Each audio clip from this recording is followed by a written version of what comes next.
എല്ലാവർക്കും കാഴ്ചയുടെ നിറവസന്തമൊരുക്കിയെത്തിയ നമ്മുടെ റെഡ് കാർപ്പറ്റിന്റെ 100ാമത് എപ്പിസോഡിലാണ് നമ്മൾ ഇന്ന് വന്നു നിൽക്കുന്നത്. സോ ഒരുപാട് അഭിമാനവും സന്തോഷമുള്ള ഒരു മുഹൂർത്തമാണ്. Let's begin the show. Today's 100th episode of red carpet.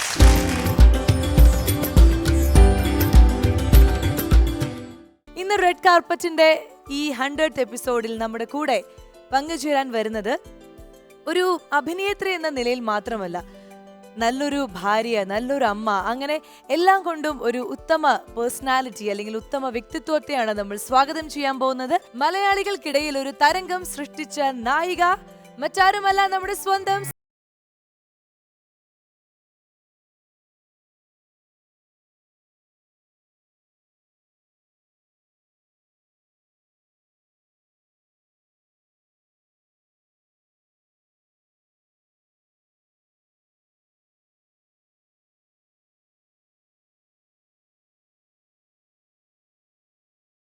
അപ്പൊ ചേച്ചി, നമ്മുടെ റെഡ് കാർപ്പറ്റ് ഷോയിൽ ഞങ്ങളെ സംബന്ധിച്ച് ഒരുപാട് സന്തോഷമുള്ള ഒരു ദിവസമാണിത്.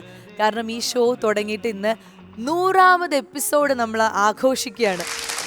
അപ്പോൾ അങ്ങോട്ട് എപ്പിസോഡിൽ വന്ന എനിക്കും വളരെ സന്തോഷമുണ്ട് അല്ലേ. ഞങ്ങൾക്ക് ശരിക്കും ഒരു അഭിമാനമാണ്, അല്ലെങ്കിൽ വളരെ സന്തോഷമാണ് ചേച്ചിയെ പോലുള്ള ഒരു വ്യക്തിയെ നമ്മുടെ ഇന്നത്തെ ഈ ഷോയിൽ അല്ലെങ്കിൽ ഇന്നത്തെ എപ്പിസോഡിൽ തന്നെ ലഭിച്ചത്. കാരണം സ്ത്രീകൾക്ക് വേണ്ടിയിട്ടുള്ളൊരു ഷോ ആണിത്. നമ്മൾ ഈ 100 എപ്പിസോഡുകളിൽ 100 കലാകാരികളെ നമ്മുടെ പ്രേക്ഷകരിലേക്ക് എത്തിക്കാൻ സാധിച്ചു എന്നുള്ളത് അമൃത TV റെഡ് കാർപ്പറ്റിന്റെ യാത്രയിലൂടെയാണ് അത് സംഭവിച്ചെന്ന് ഓർക്കുമ്പോൾ ഒരുപാട് സന്തോഷമുണ്ട്.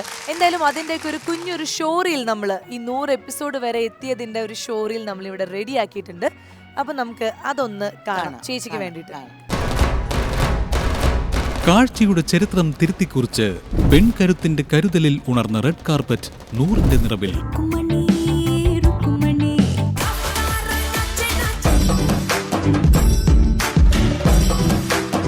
അമ്പരപ്പിക്കുന്ന പ്രകടനങ്ങളും ആസ്വാദനത്തിന്റെ അവർണ്ണനീയ നിമിഷങ്ങളും ഹൃദയത്തിൽ നൊമ്പരമുണർത്തുന്ന ജീവിതകഥകളും ചേർന്ന് പുതിയൊരു അനുഭവമായി മാറിയ റെഡ് കാർപ്പറ്റിലൂടെ ലോകം കണ്ടറിഞ്ഞത് പ്രായഭേദമില്ലാത്ത ആ പെൺകഴിവിന്റെ നേർക്കാഴ്ച. അഭിനയത്തിലും നൃത്തത്തിലും പുതിയ വഴിയിലൂടെ സഞ്ചരിക്കുന്ന മലയാളത്തിന്റെ പ്രിയപ്പെട്ട സ്വാസികയുടെ അവതരണം റെഡ് കാർപ്പറ്റിന്റെ പകിട്ട് ഇരട്ടിയാക്കുന്നു. ഭാവതലങ്ങളിലൂടെ മലയാള സിനിമയുടെ ശക്തിയായി മാറിയ പ്രിയ നായികമാർ റെഡ് കാർപ്പറ്റിന്റെ വേദിയിൽ മനസ്സ് തുറന്ന് ഇഴുകിച്ചേരുകയായിരുന്നു. ജനപ്രിയ താരം നവ്യ നായർ തുടക്കം കുറിച്ച റെഡ് കാർപ്പറ്റിനെ ഇരുകരങ്ങളും നീട്ടി സ്വീകരിച്ച പ്രേക്ഷകരോടുള്ള നന്ദി വാക്കുകൾക്കതീതമാണ്. രൂപത്തിലും ഭാവത്തിലും പുതുമകളുമായി ഏറെ വ്യത്യസ്തരായ പ്രതിഭകളുമായി റെഡ് കാർപ്പറ്റ് യാത്ര തുടരുകയാണ്.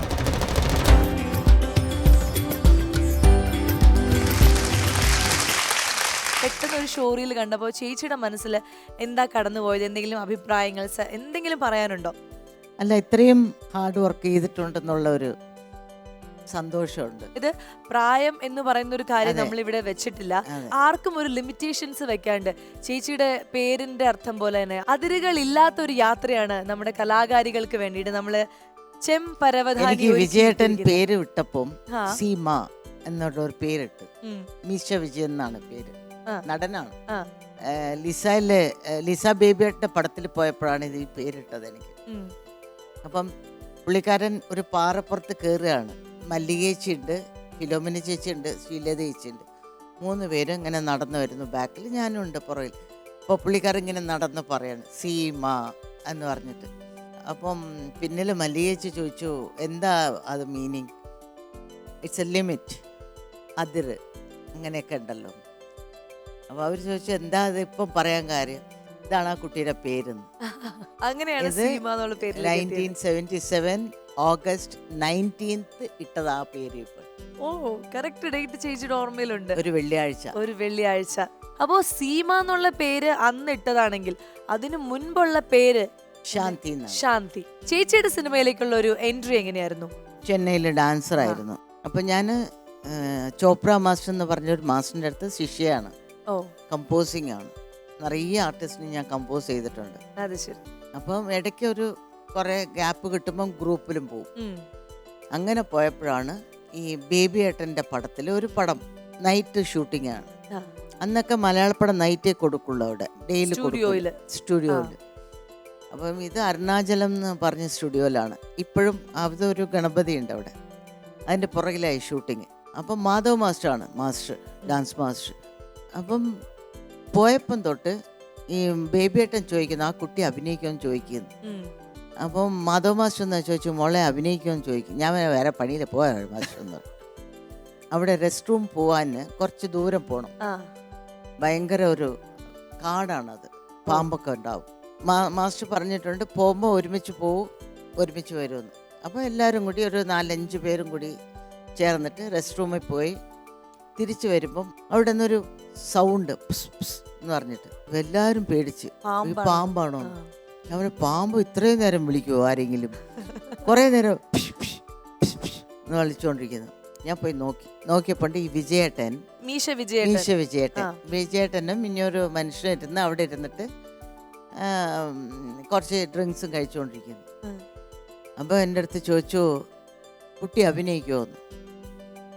ഞാൻ പിന്നെ 3 മണിക്ക് ഇരുന്ന് ചോദിക്കുന്ന ചോദ്യമാണോ പയ എന്ന് പറഞ്ഞു പോയി. ഇതാണ്. അപ്പം വെളുപ്പിനും 5 മണിക്ക് പാക്കപ്പായി.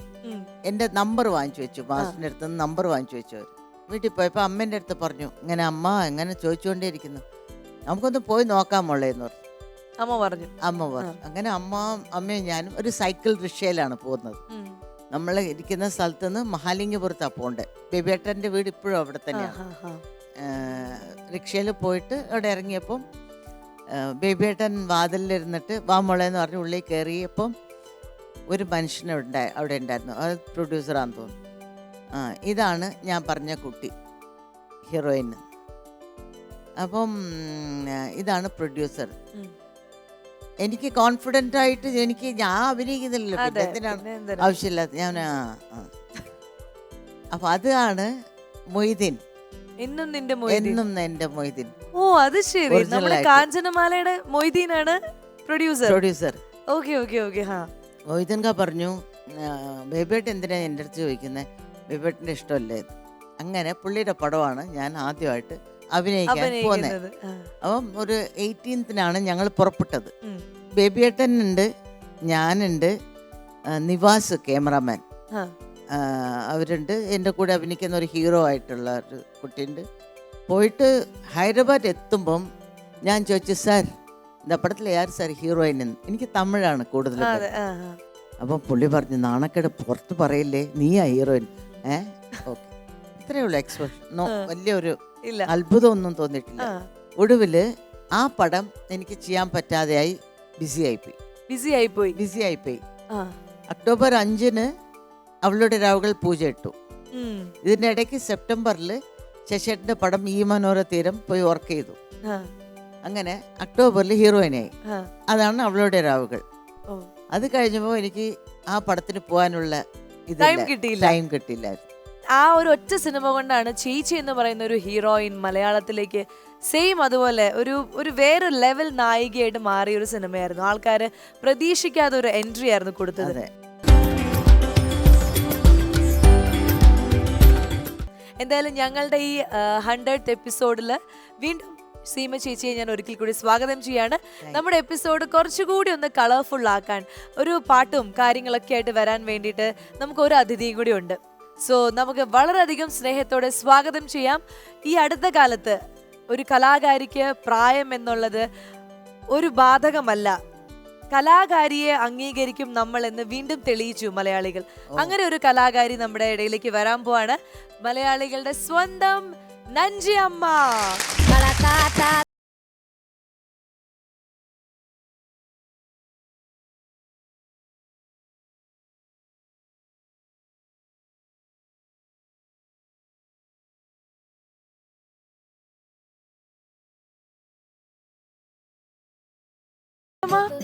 ഒരുപാട് സന്തോഷം. നേരിട്ട് കാണണം എന്ന് ആഗ്രഹിച്ച ഒരു ആളാണ്, ഇപ്പൊ നേരിട്ട് വന്നിരിക്കുകയാണ്. ഞങ്ങളുടെ റെഡ് കാർപ്പറ്റ് എന്ന് പറഞ്ഞ ഷോയിലാണ് വന്നിരിക്കണേ. സന്തോഷായോ?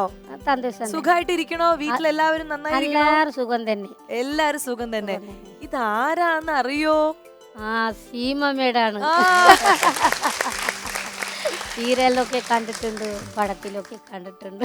എല്ലാത്തിലും കണ്ടിട്ടുണ്ട് അല്ലേ? അതാണ്. ഇവരെ കണ്ടുപിടിച്ച് കൊണ്ടുവന്നത് പാട്ട് പഠിപ്പിച്ചില്ലേ, അതെ അതെ അതെ. അത് വലിയൊരു കാര്യമാണ്. നമ്മുടെ സച്ചിയേട്ടനാണ് ആ ഒരു സിനിമയ്ക്ക് നഞ്ചിയമ്മ തേടി കണ്ടുപിടിച്ച് അത് നഞ്ചിയമ്മ പാടണം എന്ന് സച്ചിയേട്ടന്റെ വലിയൊരു വാശിയായിരുന്നു എന്നാണ് നമ്മൾ കേട്ടിരിക്കുന്നത്. അതാണ്. ആ ഒരു ഇതിനെക്കുറിച്ച് നഞ്ചിയമ്മയ്ക്ക് എന്തെങ്കിലും ഓർമ്മ പറയാനുണ്ടോ? പറയും. എന്തായിരുന്നു ആദ്യം ആരാ വന്നത്? അത് ഇപ്പൊ ആദ്യാന്ന് പറഞ്ഞ നമ്മുടെ സച്ചി സാറാണ്. സച്ചി സാർ. സച്ചി സാറ് ഇതേപോലെ ഞങ്ങൾ അട്ടപ്പാടിയിൽ ഒരു പടം ഇറക്കാൻ വരണത് വരും.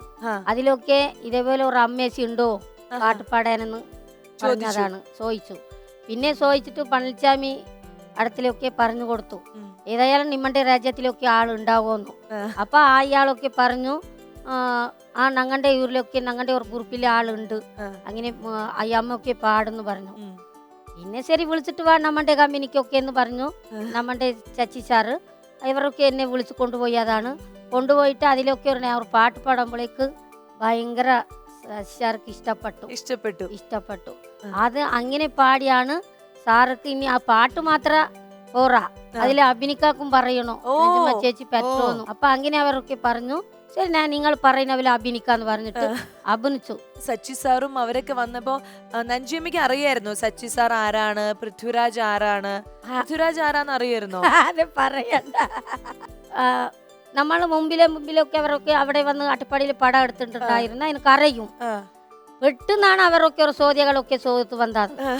അപ്പൊ ഇങ്ങനെ ഞാൻ ആടുമാട് മേച്ചുകൊണ്ടിരിക്കുന്ന സ്ഥലത്തിലാണ് അവരൊക്കെ ഷൂട്ടിങ് ചെയ്തു വന്നത്. അതിലൊക്കെ പൃഥ്വിരാജ് അറിയോ? അറിയില്ല. വിജുമേൻ സാർ അറിയോ? അറിയില്ല. ഈ പാട്ട് ഏത് പടത്തിലെന്ന് അറിയോ? എന്റെയാണോ? ഞാൻ ചിരിച്ചു. അത് സത്യാണ്. സത്യം മനസ്സിലായി. അതാണ് അതിങ്ങനെ പെട്ടെന്ന് പറഞ്ഞതാണ്, എനിക്ക് അറിയാത്ത ഒരു വാക്കുകളാണ് അത്. അവരങ്ങനെ പറയുമ്പോഴേക്ക് ഞാൻ അങ്ങനെ പെട്ടെന്ന് പറഞ്ഞു കൊടുത്തതാണ്. അപ്പൊ എന്നിട്ട് എന്റെ മനസ്സിലെ ഒരു തുടിപ്പാണ്, ഓ നമ്മുടെ പൃഥ്വിരാജ് എങ്ങനെയായിട്ട് ഞാൻ തെറ്റായിട്ട് പറഞ്ഞോ, അത് എനിക്കൊരു തുടിയാണ് എന്റെ മനസ്സിലേക്ക്. അതാണ്. അപ്പൊ സാറിന് ഏതായാലും എനിക്ക് കാണണം. അപ്പൊ സാറ് വിളിച്ചു, ഏതായാലും നഞ്ചമ്മ ചേച്ചിനെ ഞാൻ കാണണം അങ്ങനെയെന്ന് പറഞ്ഞിട്ടാണ് കൊച്ചിലൊക്കെ സാറ് വിളിച്ചു. അപ്പൊ ഞങ്ങൾ കൊച്ചിലെ വന്നിട്ട് മൂന്നാളും കൂടി, ഞാനും പൃഥ്വിരാജ് സാർ വിജ്മേൻ സാർ, ഞങ്ങൾ മൂന്നാളും കൂടി അതിലാണ് കണ്ടുമുട്ടിയത്. ഇപ്പൊ നിങ്ങള് കട്ട ഫ്രണ്ട്സ് ആയി അല്ലേ? അതാണ്. ഇപ്പൊ ഭയങ്കര ഫ്രണ്ട്സ് ആയി ഇവര്. അട്ടപ്പാടിയിലൊക്കെ വന്നാല് രാജുവേട്ടനെ നഞ്ചിയമ്മ അന്വേഷിക്കും, പോയി കാണും, അങ്ങനെയായി അല്ലേ? നമുക്ക് ആ പാട്ടൊന്ന് സീമ ചേച്ചിക്ക് വേണ്ടി പാടിയാലോ? പാടട്ടെ. യെസ്.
ഈ 100ാമത് എപ്പിസോഡ് കുറെ കൂടി സന്തോഷകരമായിട്ട് ആഘോഷിക്കാൻ നമ്മുടെ കൂടെ ഒരു ഗസ്റ്റും കൂടി ജോയിൻ ചെയ്യാണ്. അതായത് ഒരു കാലത്ത് മലയാളികളുടെ പ്രിയങ്കരനായ നടനായിരുന്നു, ഗായകനായിരുന്നു. ഇപ്പോ അമൃത ടിവിയുടെ എക്സിക്യൂട്ടീവ് പ്രൊഡ്യൂസറാണ്. ഇപ്പോഴും അദ്ദേഹം സംഗീതം ജീവിതത്തിൽ കൊണ്ടു നടക്കുന്ന ആളാണ്. ആര്? ചേച്ചിയെ ഇൻവൈറ്റ് ചെയ്യുന്ന കൃഷ്ണ.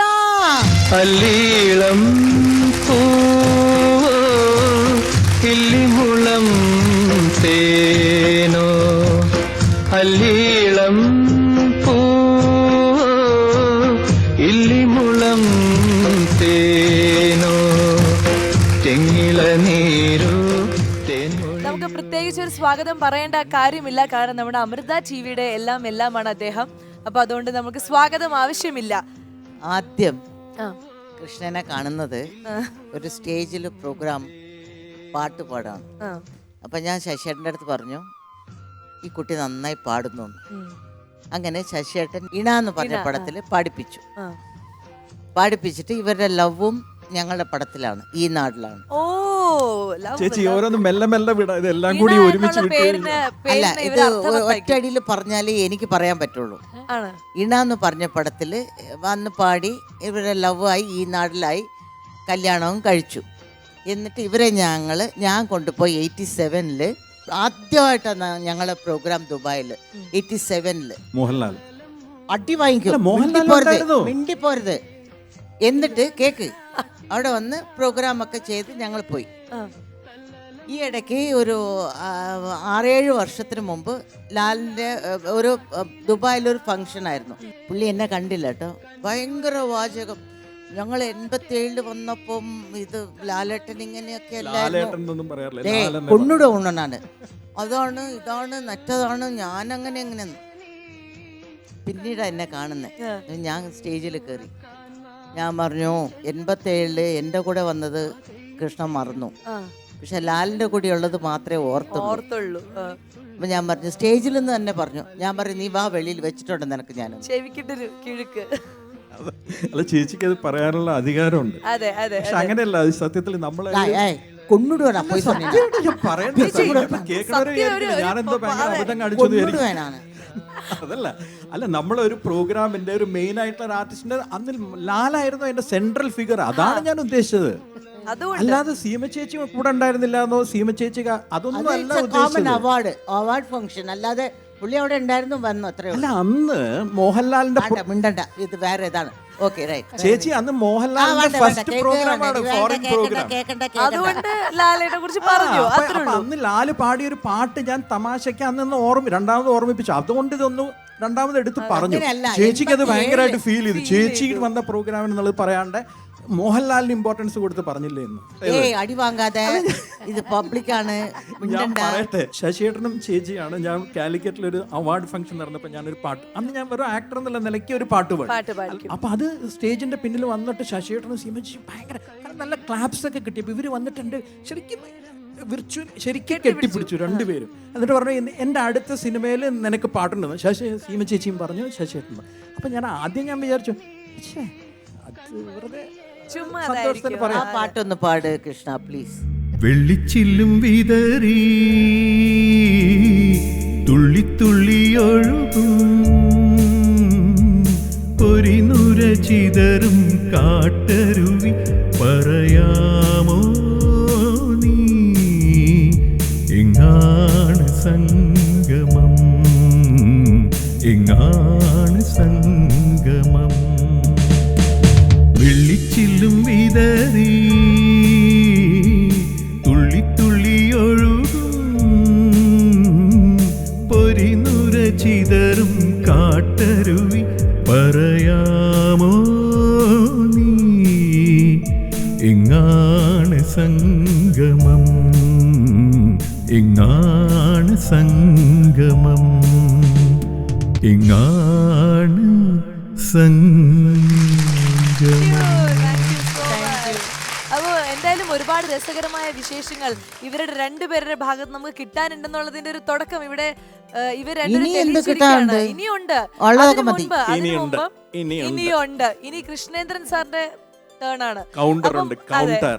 അതിനു മുമ്പ് നമ്മുടെ റെഡ് കാർപ്പറ്റിന്റെ ഈ 100ാമത് എപ്പിസോഡ് നമുക്ക് കേക്ക് കട്ട് ചെയ്തിട്ട് ആഘോഷിക്കാം. ശരി. മധുരമില്ലാതെ എന്ത് ആഘോഷം അല്ലേ? ആണ്. അപ്പൊ അതുകൊണ്ട് എല്ലാവരും, നഞ്ചിയമ്മയുണ്ട്, കൃഷ്ണേന്ദ്രൻ ചേട്ടനുണ്ട്, സീമ ചേച്ചിയുണ്ട്, നമുക്ക് എല്ലാവർക്കും കൂടി കേക്ക് കട്ട് ചെയ്ത് ആഘോഷിക്കാം. കട്ട് ചെയ്യാം. റെഡി?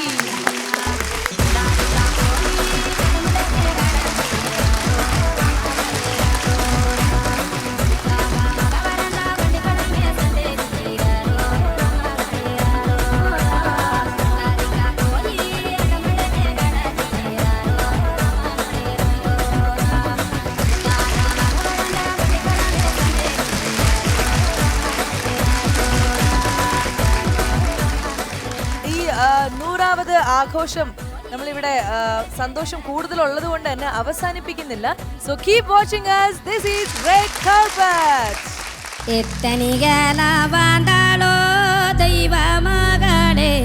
ഞങ്ങളിപ്പോ ശശി സാർ മരിക്കുമ്പോഴേക്ക് അപ്പൊ തന്നെ ഞങ്ങൾ വണ്ടി വിളിച്ച് പോയി കണ്ടു. ഞാൻ കരഞ്ഞു. അടി എന്നൊക്കെ പറഞ്ഞാലുണ്ടല്ലോ.